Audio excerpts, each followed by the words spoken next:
आपके 10th board exam में कितने मार्क्स थे? मेरा नाम आदित्य आर्यन है। मैं मुजफ्फरनगर ज़िले में रहता हूँ और मैं अभी 11th क्लास में पढ़ता हूँ। मेरे 10th में मैंने ज़िला टॉप किया था और मेरे 497 मार्क्स आए थे। 99.4 मेरी परसेंटेज थी। जो छात्र एग्जाम टॉप करना चाहते हैं उनको आप क्या सलाह देना चाहेंगे?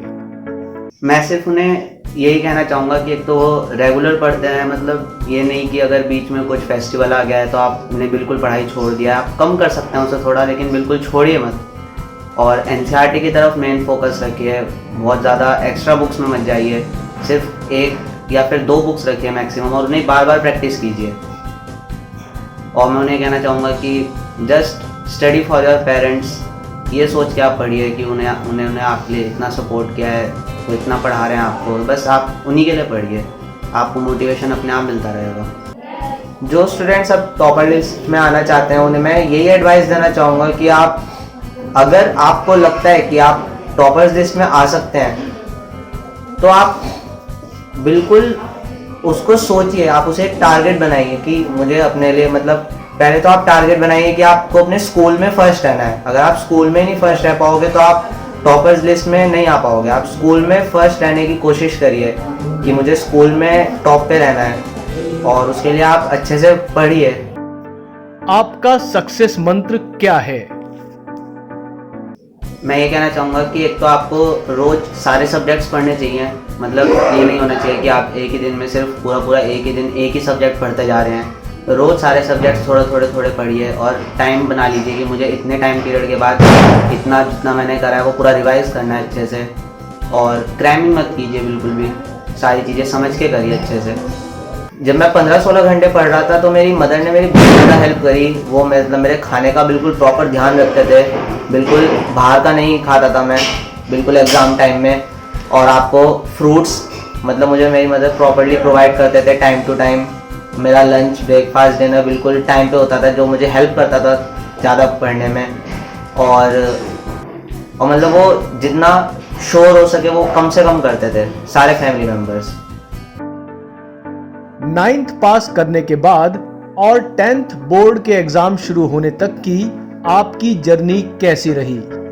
मैं सिर्फ इसी स्ट्रेटेजी पे चल रहा था जब 10th में सिर्फ आधा महीना या फिर 1 महीना रह गया था बोर्ड एग्जाम्स के लिए, कि मुझे अपनी सिर्फ जो मैंने जितना तैयारी की है सिर्फ उसे रिवाइज करना है, कुछ नया नहीं करना है। क्योंकि आप जितना नया करोगे आपको उसे और ज़्यादा टाइम देना पड़ेगा, जिसकी वजह से आप अपना टाइम किल करते जाओगे।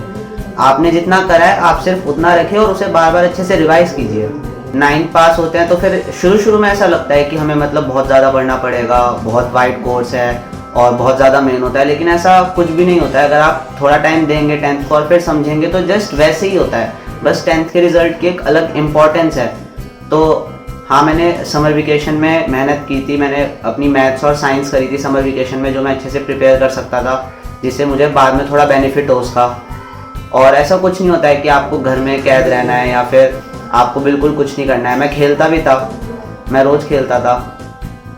तो लेकिन आपको थोड़ी स्ट्रेटजीज बनानी पड़ेंगी कि आपको ऐसे ऐसे पढ़ना है और आपको रोज़ पढ़ना है। बिल्कुल ये नहीं होना चाहिए कि आप बिल्कुल भी नहीं पढ़ रहे हो। जब मेरे 10th के सिर्फ बोर्ड एग्ज़ाम में सिर्फ 1 महीना रह गया था तो उससे जस्ट पहले मेरे सेकंड प्री बोर्ड हुए थे, जिसमें मेरा रिज़ल्ट थोड़ा सा डाउन चला गया था।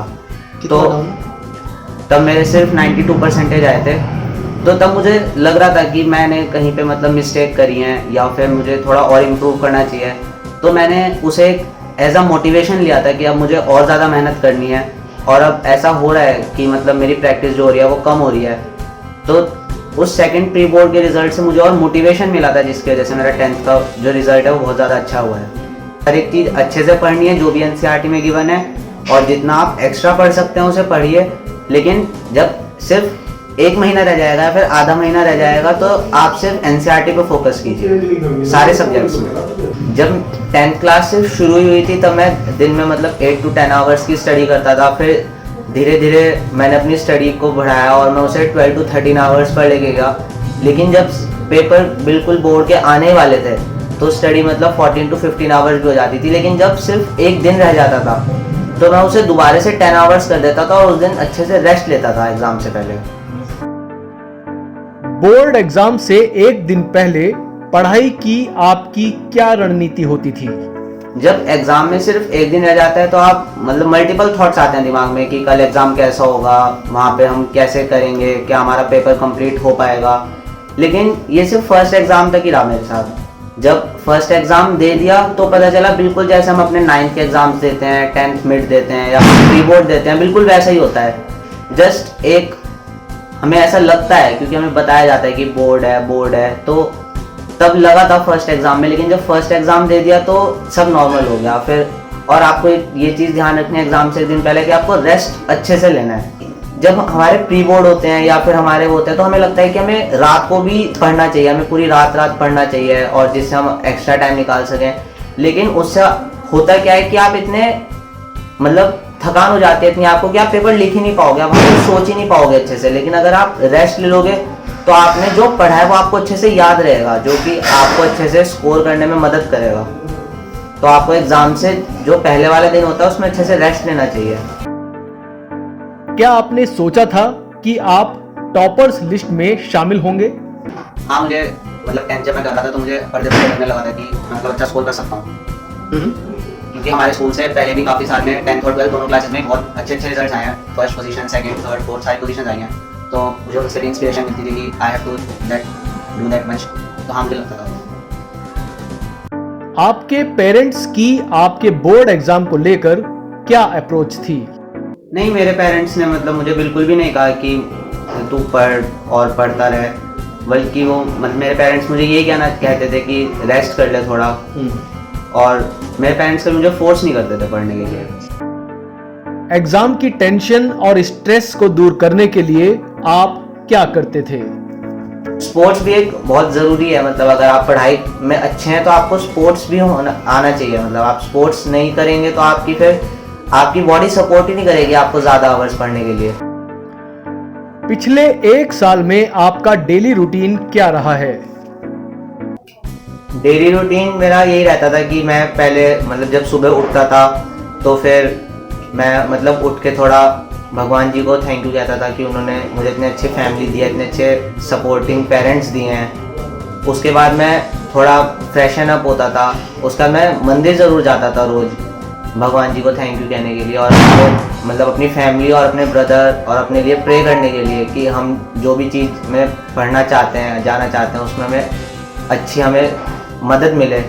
फिर जब मैं स्कूल जाता था तो स्कूल में मैं सिर्फ पढ़ाई पे ध्यान रखता था और लंच ब्रेक्स के वगैरह में मैं मतलब लंच करता था और वहाँ पे जो कैंटीन होती है उसमें कम करता था खाना, मतलब अवॉइड करता था खाना। क्योंकि आपको मतलब हेल्दी ही खाना चाहिए। अगर आपको अपना ब्रेन हेल्दी रखना है तो आपको अच्छी पढ़ाई करनी है तो। और घर आके मैं फिर खाना लंच खा के फिर मैं पढ़ने बैठता था। फिर मैं 5 to 6 के बीच में एक ब्रेक लेता था जिसमें मैं खेलता था या फिर कुछ और भी अपना काम करता था एक्स्ट्रा का वर्क। फिर मैं दोबारा पढ़ने बैठता था और मैं रात को मतलब सोता भी था 11 से 12 के बीच में और फिर सुबह दोबारा जल्दी उठने की कोशिश करता था। आप क्या बनना चाहते हैं और क्यों? आगे अभी एक साइंटिस्ट बनना चाहता हूँ। मैं बचपन से इसरो में जाना चाहता हूँ। मैं अभी फिटजी मेरठ में पढ़ रहा हूँ और मैं अभी आईआईटी की तैयारी कर रहा हूँ क्योंकि हम आईआईटी में जाके आईआईएसटी का पेपर दे सकते हैं, जहाँ से हम आईआईएसटी के कॉलेज में जा सकते हैं और वहाँ से हम इसरो में डायरेक्ट एडमिशन होता है। कोशिश और फिर से कोशिश करने से ही जीत जाएंगे हम। दोस्तों, अगर आपको ये वीडियो अच्छी लगे तो इसको शेयर, लाइक और सब्सक्राइब ज़रूर करें। अगर आपको ये वीडियो पसंद आया तो इस वीडियो को ज़रूर लाइक करें और चैनल को सब्सक्राइब करना ना भूलें। साथ ही इस वीडियो को अपने दोस्तों के साथ शेयर ज़रूर करें, क्योंकि कहा गया है कि जो दूसरों की सहायता करता है उसकी सहायता खुद ईश्वर करते हैं। कोशिश और फिर से कोशिश करने से ही जीत जाएंगे हम।